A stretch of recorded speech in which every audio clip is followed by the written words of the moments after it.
Hello, this is Tracie Dillon, Realtor with the Parodi Team at Realty Associates.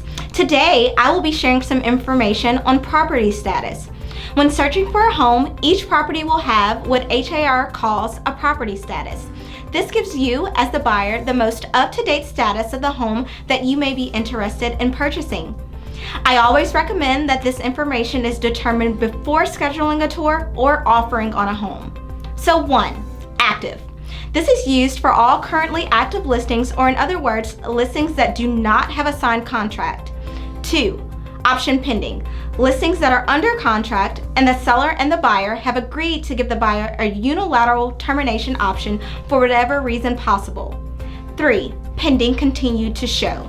This is used for listings that are currently under contract but are still available to show as long as the seller approves the showing. 4, pending. This is used for listings that are under contract and are no longer available to show. 5, sold. This is used when a property has funded and is closed. Title has essentially transferred ownership from the seller to the buyer. 6, withdrawn. This is used when a listing is temporarily taken off the market but a valid listing agreement still exists. This could be due to a major repair taking place, or the seller could be out of town on vacation. 7, terminated. This is used when the listing agreement between the owner and the listing agent are terminated prior to the listing expiration date.